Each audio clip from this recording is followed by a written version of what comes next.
Hello, fellow followers and new subscribers and listeners, and welcome to my playlist on the channel Everything Awesome titled Scott's Rants, a section where I talk about my perception, I share information, things that I find useful for myself and useful for everybody else out there so that we can all grow together. And this rant today is on dealing with angry people who make you crazy. And the main point of this discussion is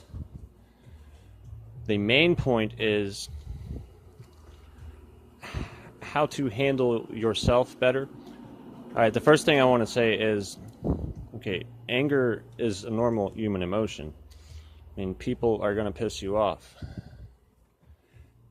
There's nothing wrong with you for getting angry. People do you wrong. People are mean. People are crazy. People are sadistic. People are hostile. People play mind games. That's one thing you have to learn in life. You know, I didn't realize. It took me till I was 28 years old to actually realize it. To know what a sociopath was, what a narcissist was, what a psychopath was. To actually realize that even some people in my family exhibit sadistic tendencies. And when you're around these people, you will start to feel crazy because that's just a byproduct of being in a toxic environment, right? So, one of the most important lessons in this discussion and this topic is that you can't change somebody who's nuts. That person's not going to admit that they're nuts. They're not going to stop being nuts. They're not going to stop doing the things that make you mad. And if they continue to do things that upset you, it's kind of a hard thing to wrap your mind around and accept, but sometimes people just want to make you mad. And they want to make you crazy, and it makes them feel better about themselves, and it makes them feel like they're more sane. And there's a large number of mind games that they do to use this. So my number one advice for dealing with people who make you angry and crazy is to stay away from them, because you're not going to change them. You know, if somebody starts smiling and laughing at you when you're hurt or upset,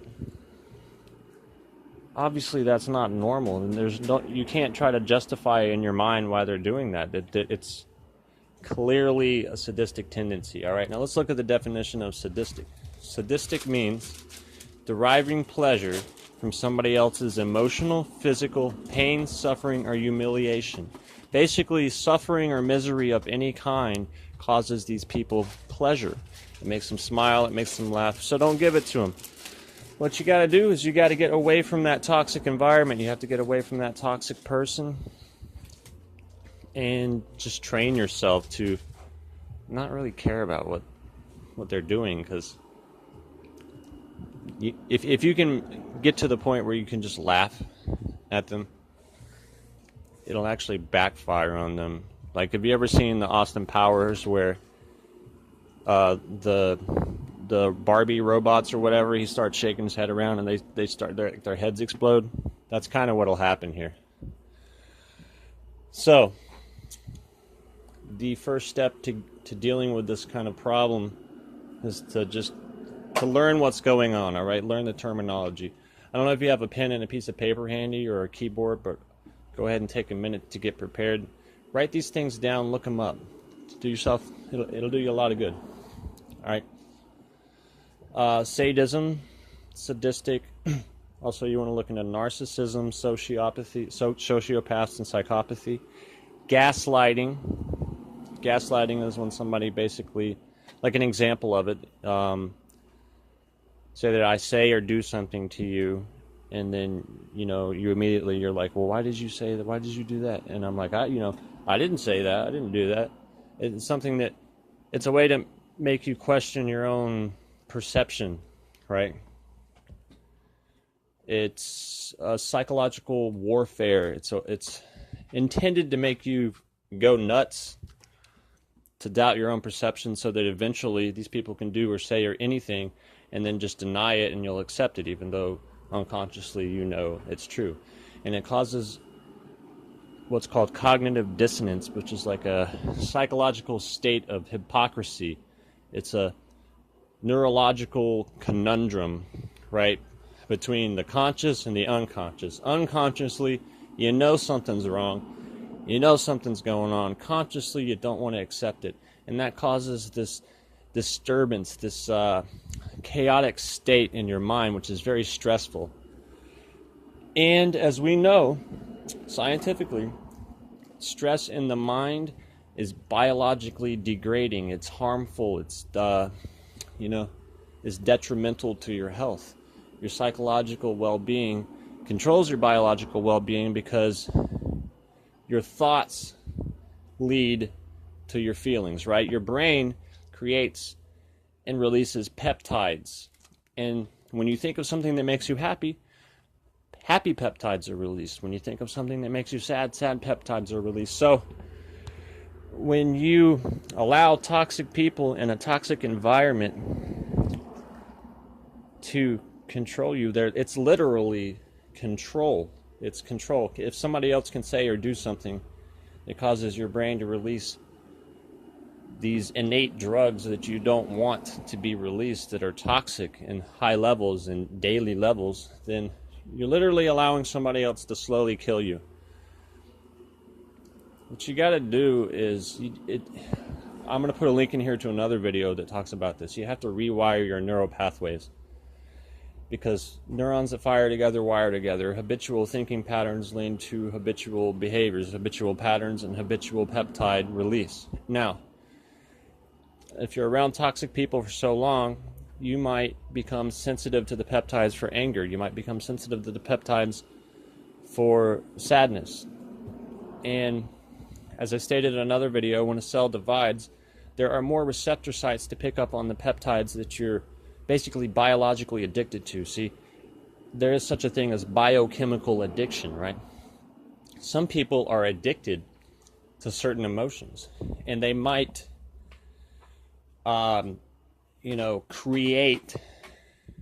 manufacture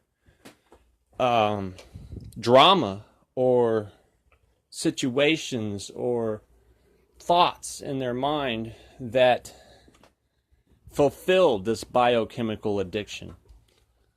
Like, have you ever known somebody who just can't get enough of the Lifetime channel? All those really, really depressing shows that is just like, oh my God. My idea of hell is being trapped in a room with the Lifetime channel playing constantly. And see, there is such a thing as addiction to sadness. And you know what? At one point, I had a friend who, I swear this guy was addicted to being down. He was addicted to being down. And the kind of music he listened to was gloomy and sad. And this can happen to people without them realizing it. And some people might be sitting there saying, dude, you're not a psychologist, you're not a doctor, you're not a neuroscientist. Well, I'm not. But, we're all capable of reading. We're all capable of using academic resources. They're made available to all of us. You don't have to just get your information from random blogs on the internet. Google itself has a scholarly feature built into it, where you can type the word scholarly after something, and it pulls up academic journals written by educated and trained professionals from colleges and universities around the globe. Educational resources are made available to the public from schools around the world. So if you have access to the internet, you have access to legitimate academic information. And anybody in the world can use that information to benefit them, to improve the quality of your life. You might not have a PhD in these things, but I don't know everything there is to know about these things, but the things that I do know have helped me a lot. But, and I'm not perfect. I'll slip up sometimes. I'll forget. I'll have to remind myself the things right now that I'm sharing with you. But the point is, if you use this stuff and you remember this stuff, you can fix yourself and you can fix these problems. But you have to remember that you can't fix somebody else. You can't teach a crazy person to be sane. You can't teach a psychopath to have empathy. You can't, it's impossible, because psychopathy, evil people, they don't, wake up one day and go, hey, I think I want to be evil. It doesn't work like that. What it is You got the amygdala and you got the limbic system. In a psychopath, they're either malfunctioning or virtually non-existent.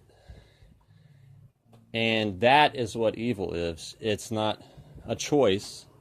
It's essentially a broken human being, right? And I was tempted here, just in my head, I had a thought. I was tempted to go into kind of a different route, but I think that might offend some people. I was going to talk about my perception of certain religious beliefs, but I don't want to go. I want to keep people happy on my channel and not offend people. But anyway, I hope that this video was helpful. I hope you got something out of it, and I hope that it helps you. And I hope you look into these things and learn a lot more about this stuff. I have a film to recommend. It's called, I'll put a link at the end of this video to a video I did on that, and if you're interested in checking it out, there's a link in the description of that video where you can actually go purchase it. But it's called What the Bleep Do We Know? Fantastic film. I think it's got all the useful information that anybody in the world could need to learn how to master the art of being you. So anyway, I hope you found this video helpful. If you haven't subscribed already, please do to get notifications for new videos I release. Give me a thumbs up if you enjoyed the video, and please comment. It really helps me out. Thinking of creating a Patreon account here if people would like to donate or whatever to keep this going. I am an entrepreneur. The internet is my domain. It's a place that I use to share information, to share what has helped me with people of the world. And if you appreciate it and you like it, and and you can spare, all I ask is to you'd be surprised how much subscribing and sharing my videos could help me. And this is a dream of mine. This is what I'm pursuing. So that's all. That's all for this episode of Scott's Rants. And until next time, peace out. I'm Scott.